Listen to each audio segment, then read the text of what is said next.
And these are the pygmies. They live in the forest. And guess what? Even though the mythology is a bit different, they have different names, they have different structures, it's still the same essence. Okay, so let's go over. This is called a molemo, which is a musical instrument that they use to communicate with the spirits of the forest. Okay. All right. So one thing that's really important for these peoples is the idea of ritual. You are a member of the community if you participate in all their rituals, if you believe in the mythologies, if you honor their ancestors and their traditions, okay? If you're not, if you refuse to honor their traditions, then they will ostracize you, or they may even kill you, okay?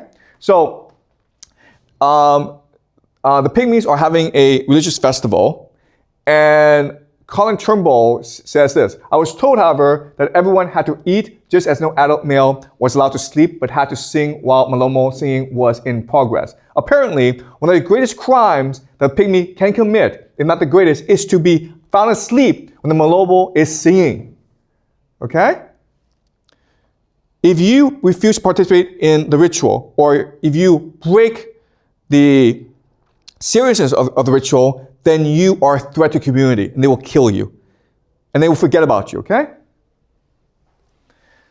So once they kill you, the woman would be told that the Malomo itself, the great animal of the forest, had carried off one of their number, but like the man, they would ask no questions and would never again mention the missing man. So if you disrespect them, they would not only kill you, but they would forget about you forever.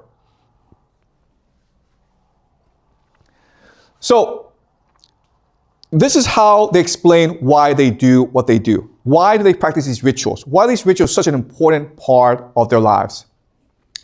Normally everything goes well in our world, but at night when we are sleeping, sometimes things go wrong because we are not awake to stop them from going wrong.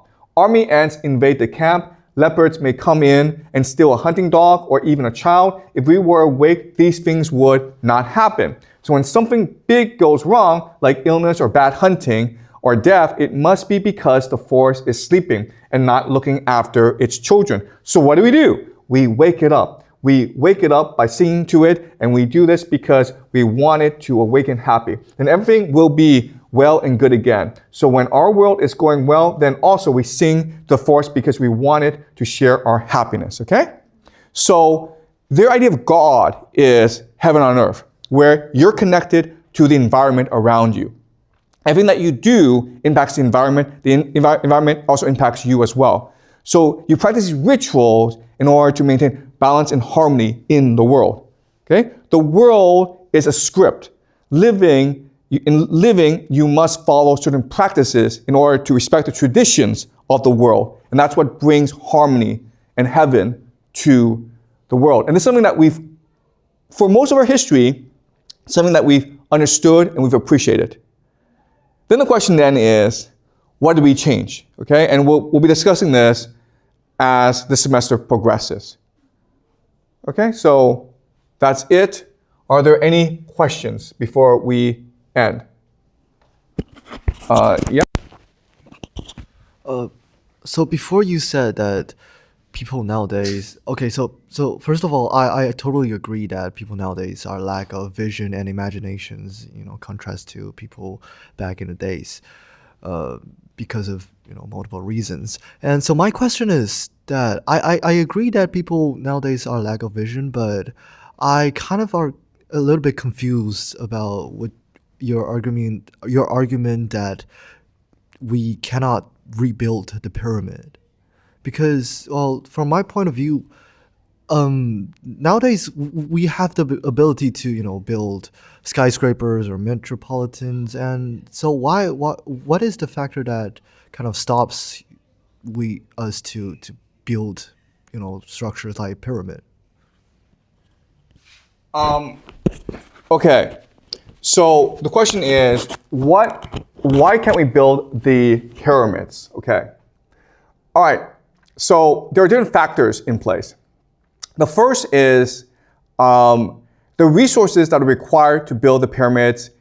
It is tremendous, okay? Okay, so to give an example, the stone that sorry, let me just bring this up, okay? The stone that they used to build the pyramids is enough to build a wall around France. Okay, so the size, okay, is beyond our imagination.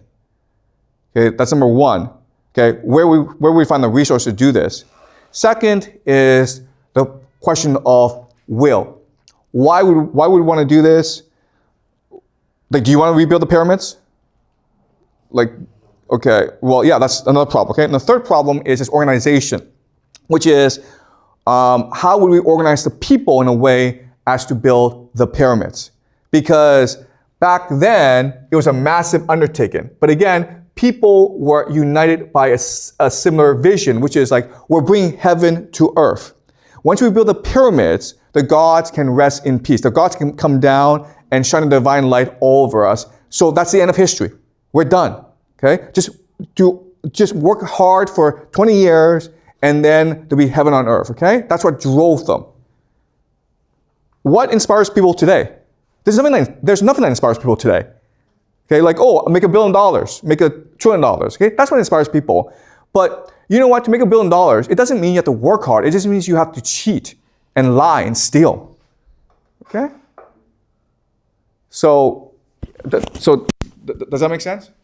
Yeah, it makes sense. But well, nowadays we people still have religions, right? Let's say Christian is still one of the most powerful religions, and people share. And so, are they capable to build another very tremendous or imaginary structure or buildings? Okay, okay. So this is hard. Okay, for you to understand. It's because it's a different world, and the brains work differently.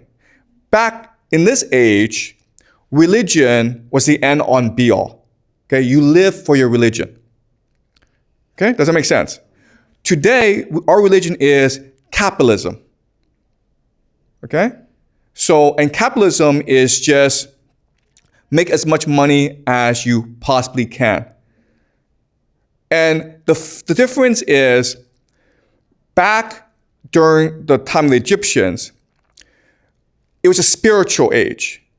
Okay, so you sought inspiration from the heavens. And people's imaginations could expand because they would wake up with ideas. Okay? Today, we live in a materialistic age, which is say, we don't believe in God. We don't believe in divinity. We just believe in numbers, in computers, in process.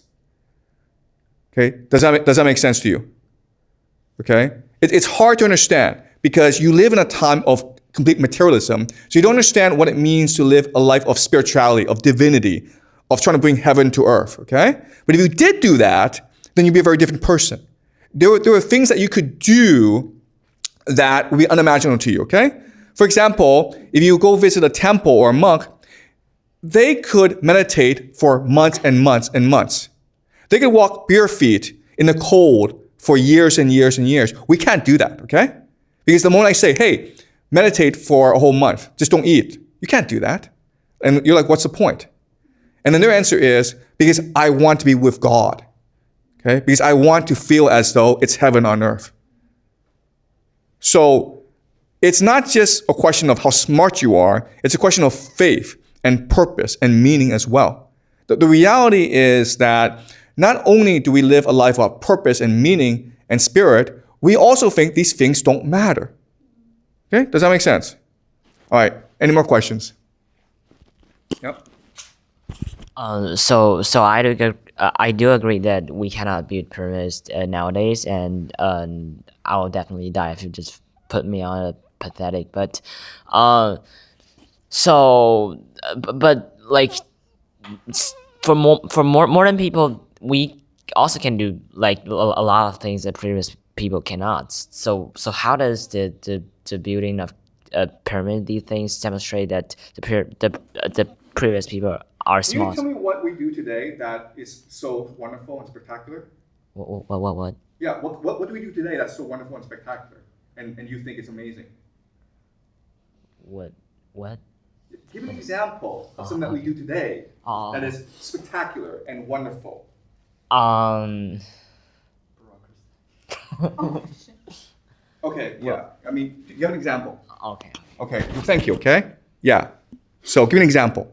Any more questions? Does it matter for the first person who have the vision to build it and the second person have the same vision, or it doesn't really matter? They just want to bring heaven to earth. Look, that's a great question, okay? And this is hard for us to understand, but there's no sense of individual propriety, okay? It's like, this is my idea, you can't have it, okay? It's always like, we're in this together, okay? We don't know who built the pyramids. Why? Because it doesn't matter who built the pyramids. All that matters is it was built. That's the spirit that they had. Nowadays, like, if I have this idea, how do I patent it? How do I get credit for it? How do I make money out of it, okay? And that's why our ideas suck. Back then, it was just like, it doesn't matter what my idea is. What matters is this idea is expressed to other people. Okay? When you have that spirit, when you have that heart, when you share who you are, then God comes into you and gives you ideas. You understand? But if you're like, nope, all I want to do is make money, God leaves you. Okay? And that's hard for us to understand. So back then, there must have been a genius, a charismatic leader. And God gave him this, not God, but like the spirit world, okay, the universe, gave him this vision for the pyramids. And he knew exactly how to do it. And then he goes to the Pharaoh and says, listen, I have this vision. The Pharaoh says, let's just do it, okay? So the Pharaoh got credit, but it didn't matter who got credit. It just doesn't matter. What mattered is it was built. Do you understand? There's no sense of individualism. There's no sense of capitalism. There's no sense of like private property. It's all like, let's just work together to build a better world, okay? And yes, the people who worked on it were getting paid, but that's not what mattered to them. What mattered was achieving this vision together. Okay? So it's hard for us to understand. But when you have this mentality of common sacrifice, you are able to do tremendous things together. Okay? And I'm sorry, but I can't think of an example of things that we do wonderful today, like ChatGPT. Give me a break, okay?